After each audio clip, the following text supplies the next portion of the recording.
Thomas Iland was diagnosed with autism at 13 years old. Since accepting his diagnosis, Thomas has been recognized as an author, speaker, and emerging leader in the autism community. Thomas recently left his career as a certified public accountant to educate and motivate people with autism and other learning differences. He is the author of the award-winning bestseller, Come to Life, Your Guide to Self-Discovery. He continues to speak at events and conferences nationwide to inspire others through his mantra, know yourself, love yourself, be yourself. On April 2nd, 2019, Thomas had the honor of speaking at the United Nations World Autism Awareness Day to share his knowledge and firsthand experience about assistive technology and successful law enforcement interactions for people on the autism spectrum. He also spoke on the TEDx stage with his message, How to Come to Life, to impart wisdom and inspire others. The title of his speech today, Competently Communicating Autism. Please help me welcome Thomas Iland.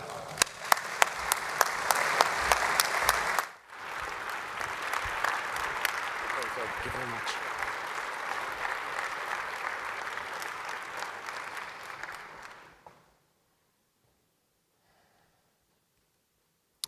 Imagine you're sitting by a phone, waiting for it to ring for hours on end, and it never does. How are you feeling right now? Imagine having that feeling for the first 13 years of your life. My younger sister and brother were receiving calls left and right from friends looking to hang out. Me? Nothing. I was desperate to find out why that phone wasn't ringing. So I went to my mother and asked her, Mom, why doesn't the phone ever ring for me? And she told me something that would change my life forever. Let me take you on a journey of competently communicating autism.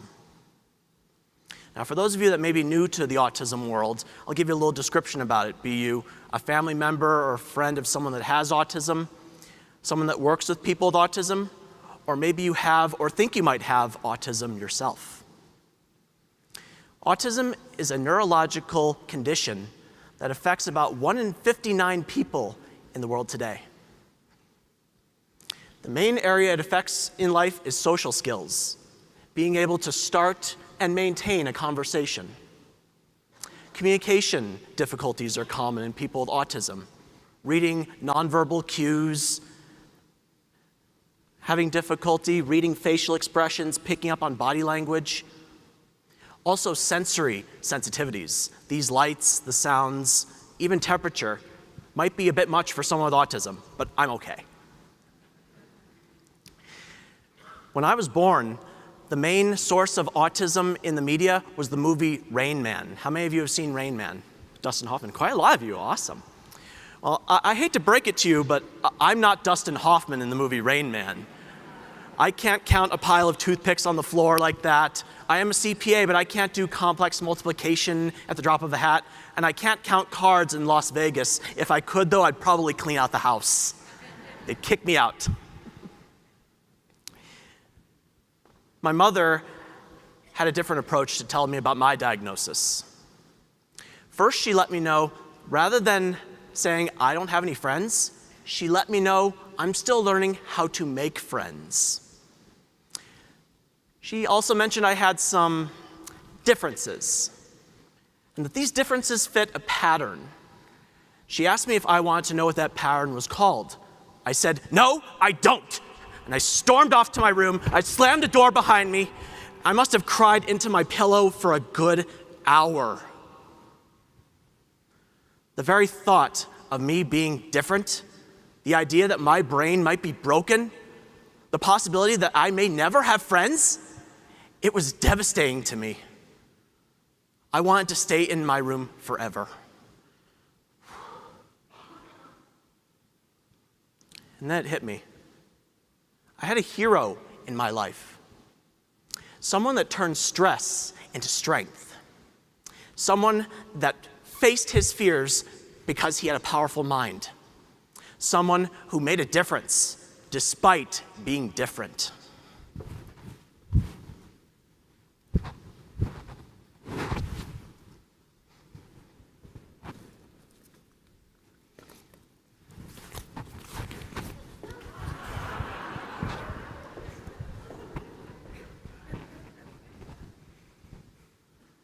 I'm Batman.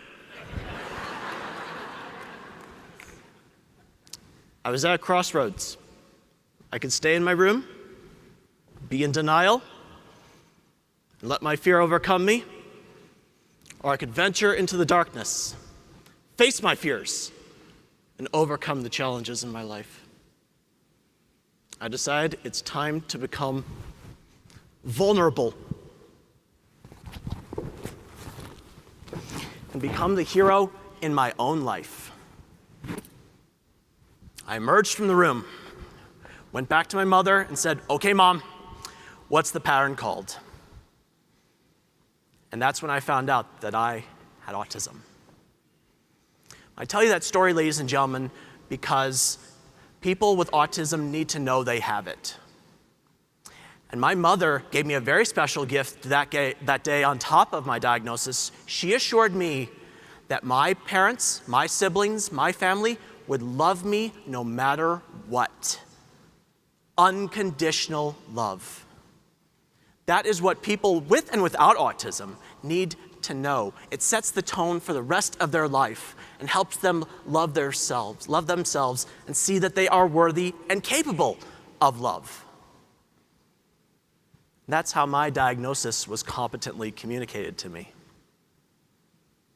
A few months after my diagnosis, I learned another very important lesson in life. This lesson had to do with women. I really, really wanted a girlfriend. I would do just about anything to get it, and I had a crush on one girl in particular. Who remembers their first crush? Mine, her name was Sarah. Very athletic, long, shiny blonde hair, a smile that could light up a room. She lived up the street from me. I decided I would call her one day and see if she wants to hang out. "Hi, Sarah, Tom Iland. I'd like to hang out with you sometime. Call me back." I forgot to leave my number. I better call her again. "Hi, Sarah, Tom again. Forgot to give you my number. It's 661-4033. Call me back." I forgot to tell her how late she can call me till. "Hi, Sarah, Tom again. You can call me as late as 10 o'clock. I'll be up until 10. Thank you. Bye." Well, Sarah went to school the next day, found my sister, and said, "If your brother doesn't stop calling me, I'm going to make a call to the police." And thank goodness Sarah didn't call the police, otherwise I could be serving time right now. But it prompted yet another conversation with my mother. She explained to me that a relationship, a friendship, a conversation really, is like a tennis game. So here's the tennis court, the net's there, and Sarah's on the other side of that net. When I make a call, I serve a ball. And then it's her job to serve that ball back to me. Because at this point, I was serving, and serving, and serving. Not getting any serves back. So we came up with a rule, my mother and I. I get 2 serves, 2 calls, and if I don't get any serves back, I have to find another girl to play with. Sarah and I are still Facebook friends today, but I don't call her a lot. Ladies and gentlemen, people with autism don't always get the hint. And if I may be a devil's advocate to my gender, sometimes men with and without autism don't always get the hint. Ladies, am I right?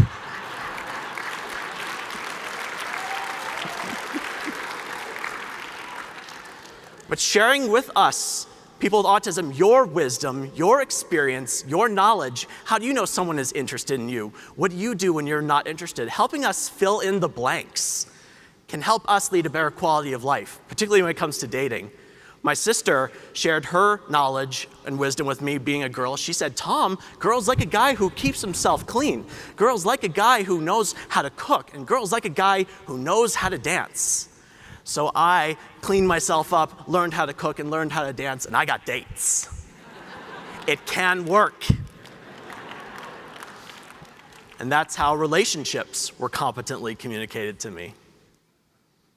A few months after the Sarah situation, I came across another very important concept: empathy. There's a misconception in society today that people with autism do not feel feelings or are incapable of feeling the feelings of other people. Well, let me tell you the story of how I learned and experienced empathy. I'm coming home from school on a bus. It was a really, really hot day. It must have been about 100 degrees out. And the bus hit a dog. The bus driver's off the bus talking to the authorities, and kids and I are on the bus. We're screaming, crying, and the boy whose dog it was, his name was Justin, was on that bus. And he is losing it. Kids are going to console him, comfort him. Me? I'm sitting there wondering, when am I going to get off this scorching hot bus? Well, about an hour later, I did get off the scorching hot bus. I go home to the front door, I just collapse inside. I couldn't even tell my mother what had happened yet. All I could get out was a not now, not now. And she let me go to my room to compose myself. Came back out, had yet another conversation with her, told her what happened with Justin's dog, and she asked me a question that I didn't really understand. She asked me, "How do you think Justin's feeling right now?" I said, "Confused?"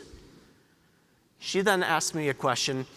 "Remember when we went on vacation that one time and we came home and your goldfish was floating at the top of the bowl? How did you feel then?" I said, "Oh my God, I felt terrible. It was so sad." And she said, "Okay, take those terrible, sad feelings and give them to Justin." That was the day that I learned and experienced empathy. It is possible.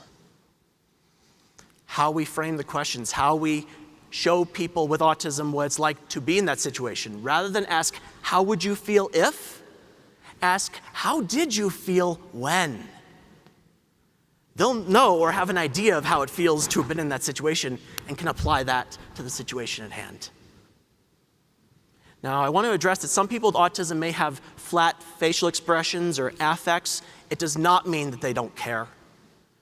Simon Cohen out of England once said, "Still water runs deep." There may not be a lot going on the outside, but there's a lot going on the inside. If anything, people with autism may feel emotions, if not do feel emotions, more strongly than others. That's how empathy was competently communicated to me. Now let's fast forward about 16, 17 years in my journey. I'm now 30 years old. I'm at the point in my life where I know I want to leave my career as a CPA behind and start telling my story. Well, my storytelling skills left more than a little something to be desired because people with autism, we have special interests. Mine was Star Wars. Still is in a way. I could talk about Star Wars all day long, but my audiences don't want to hear about Star Wars all day long. So I had to sharpen my storytelling skills. What did I do? I joined a Toastmasters club.